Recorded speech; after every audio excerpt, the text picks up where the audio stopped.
Welcome to this explainer. Today, we're diving into a deeply polarizing document that attempts to answer a pretty bloody question. What is truly driving the violence along the India-Myanmar border? The text we're unpacking details alleged historical and ongoing atrocities by a group called the NSCN-IM against the Kuki people. Now, before we get going, it's absolutely crucial to remember that we are strictly examining the claims, the narratives, and the data presented by the authors of this specific document. We're not taking sides or endorsing these viewpoints, right? We're simply unpacking the really complex arguments being made in the source material. Okay, let's get into it.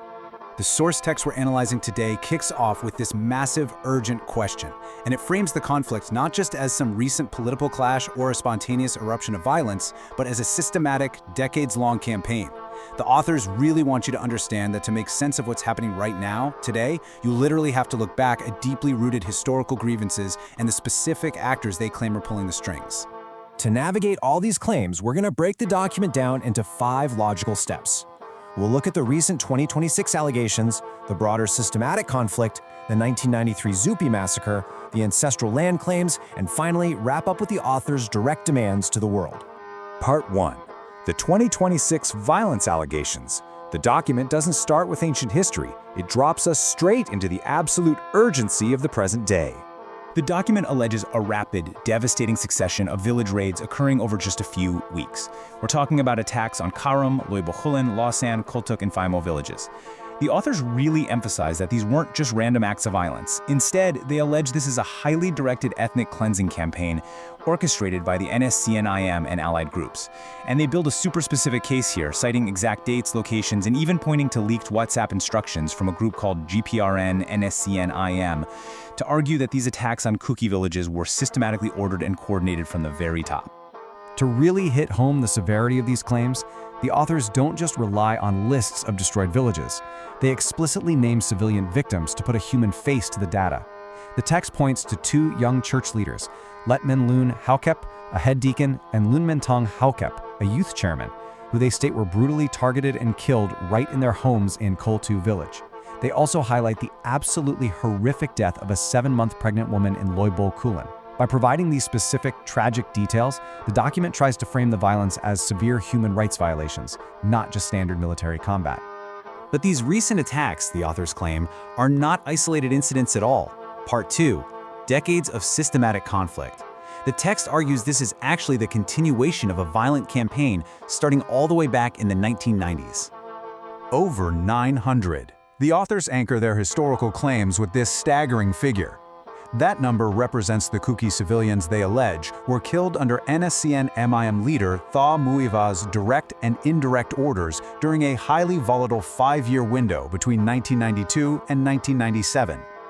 The text provides these massive aggregate statistics to really hammer home the immense scale of the destruction. We're talking over 360 peaceful Kuki villages burned to ashes, 50,000 people left suddenly homeless, and a staggering 100,000 internally displaced persons forced to live basically as refugees on their own land. The authors explicitly use this data to push back hard against the popular narrative that the 1990s violence was just some two-sided ethnic clash. They argue, rather forcefully I might add, that it was a completely one-sided campaign of aggression against the Kuki people. To ground those broad statistics in specific historical precedent, the document zeroes in on one incredibly infamous event. Part 3. The 1993 Zupi massacre. The authors lay out a timeline of escalating violence here to show a very clear pattern. They trace the start of targeted killings to the spring of 1992, which then culminates in the horrific events at Zupi in September 1993. On top of that, they point out the October 1994 kidnapping and assassination of a key Kuki peace negotiator, Pulalkohen Tangjio. According to the document, this assassination wasn't random. It was a deliberate, calculated move by the NSCN-IM to completely sabotage peace talks and ensure the bloodshed continued. The document provides a truly chilling account of what it claims went down on September 13, 1993 at Zupi. The text states that the Kuki villagers were given an order to vacate their village by September 15th. Well, they complied early, leaving on the 13th, but were allegedly intercepted on the road anyway. The authors claim that 90 Kuki men were separated from the women and children, bound and executed without offering any resistance whatsoever. For the authors, this complete lack of resistance is basically definitive proof of the villagers' peaceful intent and just how utterly unprovoked the attack was. To back up their argument with third-party verification, the authors bring in a quote from Yambem Laba, a representative of the Manipur Human Rights Commission, an independent regional watchdog. By dropping this in, the document is trying to show that independent observers instantly recognize the severity of the Zupi incident. They emphasize how this massacre completely shattered the NSCN-IM's international standing, basically stripping away their moral high ground when it came to any of their own human rights complaints. Now, from modern atrocities, the document shifts gears entirely to deconstruct a battle of historical narratives. Part 4: Historical and Ancestral Claims. So the crucial point the authors are trying to make here is all about deep ancestral roots. They vigorously counter these external claims that the Kuki people are just recent nomadic immigrants. I mean, they trace Kuki ancestry all the way back to 33 AD. They cite ancient Métis royal chronicles that specifically mention early Kuki chiefs. Then, they fast forward to document centuries of continuous territorial presence, noting massive conflicts with British forces in the 1760s, and a huge 3-year uprising against the British Empire known as the Anglo-Kuki War starting in 1917. They use this whole timeline to insist, unequivocally, that the Kukis are the indigenous defenders of their ancestral lands. The text also makes a really fascinating argument about historical bias, claiming modern narratives are heavily skewed by old colonial-era records. See, the authors argued that the British documented the Nagas favorably, literally calling them friends because they were loyal to the crown. In stark contrast, because the Kukis fiercely resisted colonial rule and launched major rebellions, British records branded them as hostile rebels.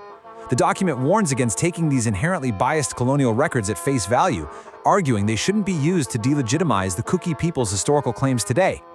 Having laid out this deep ancestral context and grim history, the document concludes with some very urgent appeals. Part 5: Demands to the World. The authors explicitly lay out 4 major demands for immediate international intervention. First, they want global bodies to step in and arrest the MUA for war crimes. Second, designate the NSCN-IM and its allies as terrorist organizations. Third, provide emergency security for vulnerable villages right along the border. And finally, force a total end to the alleged military alliance between the Myanmar military junta and these rebel groups. The document frames these pretty sweeping actions as the absolute only viable path left to achieve justice and stabilize a region that is just deeply, deeply fractured. Ultimately, this explainer leaves us with a really profound dilemma. This document shows exactly how historical narratives of victimization and ancestral rights are weaponized in modern conflicts. It forces us to ask a tough question. Even if international intervention occurs exactly as the authors demand, how can lasting peace and reconciliation ever be built when the involved parties hold such vastly different and violently opposed fundamental truths? It's a heavy question, for sure, but an absolutely essential one if we want to understand the enduring complexity of this conflict. Thanks for joining me on this explainer.